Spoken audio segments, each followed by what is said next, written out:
प्रिय विद्यार्थियों, बहुत बहुत स्वागत है नवसृजन एकेडमी क्लासेज में आप सबों का।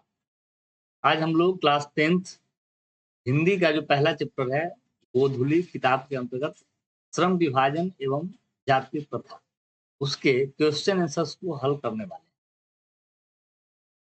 आपको जानकारी के लिए बता दूं कि हमारे इस चैनल के माध्यम से क्लास 10th के सभी विषयों की तैयारी आपको निःशुल्क में कराई जाती है और हिंदी का जो पहला चैप्टर है उसका पूरे चैप्टर का रीडिंग और उस चैप्टर का विश्लेषण अर्थ के साथ हमने एक पहले के वीडियो में ऑलरेडी कर दिया था।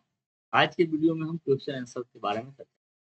इसमें पहला क्वेश्चन है, लेखक किस विडंबना की बात करते हैं? विडंबना का स्वरूप क्या है? तो विडंबना का मतलब होता है परिहास या मजाक। तो लेखक जिस विडंबना की बात कर रहे हैं वह है आधुनिक युग में भी भारतीय समाज में जाति प्रथा का व्याप्त होना एवं उसके पोषकों द्वारा, उसके समर्थकों द्वारा इस कुप्रथा का समर्थन करते रहना, यही विडंबना की बात है। और इस विडंबना का स्वरूप क्या है? तो विडंबना किस रूप में विद्यमान है? ये जो परिहास की बात कह रहे हैं भीमराव अम्बेडकर साहब, वह विडंबना जाति प्रथा के रूप में समाज में विद्यमान है और इस जाति प्रथा को श्रम विभाजन का रूप मानकर समाज का जाति के रूप में अस्वाभाविक विभाजन एवं विभिन्न वर्गों के बीच ऊंच नीच एवं भेदभाव की भावना है। दूसरे क्वेश्चन में चलते हैं, जातिवाद के पोषक उसके पक्ष में क्या तर्क देते हैं? तो जातिवाद के जो पोषक है, जो समर्थक है, उसके पक्ष में यह तर्क देते हैं कि आधुनिक सभ्य समाज में कार्य कुशलता के लिए श्रम विभाजन आवश्यक है और चूंकि जाति प्रथा भी श्रम विभाजन का ही दूसरा रूप है, इसलिए इसमें कोई बुराई नहीं है। ये जाति प्रथा के पक्ष में तर्क दिया जाता रहा है। तीसरा क्वेश्चन, जातिवाद के पक्ष में दिए गए तर्कों पर लेखक की प्रमुख आपत्तियां क्या है? जो तर्क दिए जा रहे हैं उस पर लेखक क्या आपत्ति करते हैं? तो लेखक जातिवाद के पक्ष में दिए गए तर्कों पर इस बात पर आपत्ति कर रहे हैं कि जाति प्रथा श्रम विभाजन के नाम पर श्रमिकों के बीच अस्वाभाविक विभाजन का कार्य करती है। श्रम विभाजन के नाम पर अलग अलग प्रकार के कार्य करने वाले लोगों के बीच एक ऊंच नीच की भावना कायम है। इस दूसरे सिद्धांत पे कार्य करता है कि बिना प्रशिक्षण और निजी क्षमता का विचार किए बिना ही माता पिता की जाति के आधार पर गर्भधारण के समय ही उसका पेशा निर्धारण करता है। यह आपत्ति का कारण है।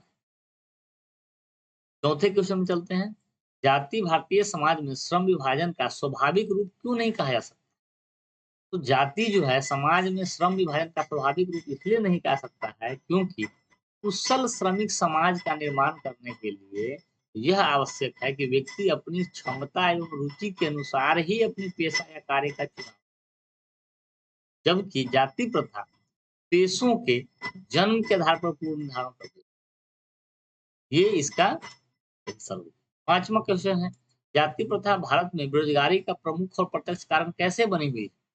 तो जाति प्रथा मनुष्य को जीवन भर के लिए एक पेशे में बांध देती है, जबकि तकनीक के निरंतर विकास एवं उद्योग धंधे के प्रक्रिया में परिवर्तन के कारण तकनीक का विकास और उद्योग धंधे की प्रक्रिया में परिवर्तन, ये दो ऐसे कारण हैं जिसके कारण मनुष्य को अपने पेशा बदलने की आवश्यकता पड़ती रहती है या पड़ सकती है।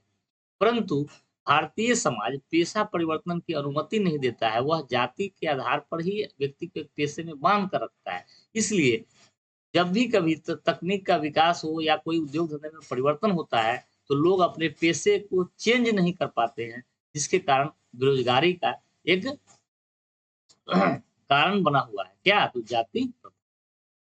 अगला क्वेश्चन है, लेखक आज के उद्योगों में गरीबी और उत्पीड़न से भी बड़ी समस्या किसे मानते हैं?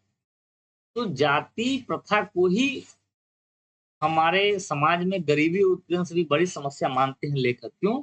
क्योंकि जाति प्रथा के कारण बहुत से लोग अपने पूर्व निर्धारित कार्य, ऐसे कार्य जो उसके लिए ऑलरेडी फिक्स्ड कर दिया गया है, अथवा पेशे को अरुचि के साथ करने को विवश है। यह स्थिति मनुष्य को टालू काम करने और कम काम करने के लिए प्रेरित करती है।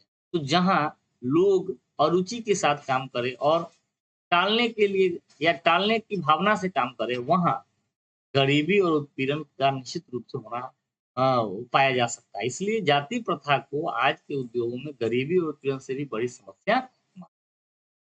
सातवां क्वेश्चन है, लेखक ने पाठ में किन प्रमुख पहलुओं से जाति प्रथा को एक हानिकारक प्रथा के रूप में दिखाया है? तो लेखक इस पाठ में कई पहलुओं को उजागर किया है। लेखक प्रस्तुत पाठ के अंतर्गत जाति प्रथा के कई प्रमुख पहलुओं को उजागर किया है जो इसे हानिकारक प्रथा साबित करता है। पहला तो है सामाजिक पहलू, क्योंकि जाति प्रथा समाज का अस्वाभाविक विभाजन करती है। समाज में लोगों को ऊंच नीच, छुआ-छूत इत्यादि का भावना जाति प्रथा से आ जाता है। यह एक हानिकारक प्रथा सामाजिक पहलू से भी है। आर्थिक पहलू अगर देखें तो पेशा को पूर्व निर्धारित तथा अपरिवर्तनीय बना करके बेरोजगारी, गरीबी और उत्पीड़न का कारण बनती है। इसलिए आर्थिक पहलू से भी यह हानिकारक प्रथा है। और व्यक्तिगत पहलू अगर हम बात करें, किसी भी मनुष्य के व्यक्तित्व पर यह नकारात्मक प्रभाव डालती है, क्योंकि अगर मनुष्य को अपने पेशा को चुनने का भरपूर अवसर और अधिकार न मिले, तो किसी भी मनुष्य के पर्सनालिटी का, मनुष्य के जीवन का, उसके व्यक्तित्व का विकास नहीं। तो व्यक्तिगत पहलू भी कह सकते हैं कि मनुष्य के व्यक्तित्व पर नकारात्मक प्रभाव डालता है। तो इन सब पहलुओं से जाति प्रथा को एक हानिकारक प्रथा के रूप में दिखाया गया। अगला क्वेश्चन है जो कि लास्ट है, सच्चे लोकतंत्र की स्थापना के लिए लेखक ने किन विशेषताओं को आवश्यक माना है? तो सच्चे लोकतंत्र के लिए समाज में स्वतंत्रता, समता और भ्रातृत्व की भावना होनी चाहिए। अर्थात समाज स्वतंत्रता, समता, भ्रातृत्व पर आधारित होना चाहिए। समाज में इतनी गतिशीलता होनी चाहिए कि कोई भी वांछित परिवर्तन समाज के एक छोर से दूसरे छोर तक संचारित हो सके। इससे क्या मतलब है कि समाज में पुरानी मान्यताओं को समय के साथ बदलने का प्रथा होना चाहिए। समाज ऐसा ना हो कि एक प्रथा को, जो कि अब समाज के लिए ज़रूरी नहीं है अथवा समाज के लिए हानिकारक है, उस प्रथा को भी समाज छोड़ना नहीं चाहे। तो इस प्रकार के समाज को हम लोग कहते हैं रूढ़ समाज। तो ऐसा समाज नहीं होना चाहिए, समाज गतिशील होना चाहिए। अर्थात कोई भी परिवर्तन अगर ज़रूरी है, वांछित है, तो उस परिवर्तन को समाज के हर लोगों तक निश्चित रूप से परिवर्तन का संचार होना चाहिए। बहुविध हितों में सबका भाग होना चाहिए। ऐसे कुछ हित हैं जिसमें बहुत सारे लोगों का कल्याण है या बहुत प्रकार से लोगों को वह लोगों के हित में है, तो उसमें सभी लोगों को भागीदारी होनी चाहिए और सबको इस प्रकार के हित के रक्षा के प्रति सजग रहना चाहिए। सामाजिक जीवन में अबाध संपर्क के अनेक साधन व अवसर उपलब्ध होने चाहिए। अर्थात हर एक प्रकार के लोगों को उनके लिए अच्छे अवसर उपलब्ध हो और लोग एक दूसरे से संपर्क में रहे, क्योंकि किसी भी प्रकार का परिवर्तन, किसी भी प्रकार की गतिशीलता, किसी भी प्रकार का अवसर के लिए हमें एक दूसरे के प्रति अबाध संपर्क अलाउड होना चाहिए। अब आते हैं हम लोग भाषा संबंधी बात।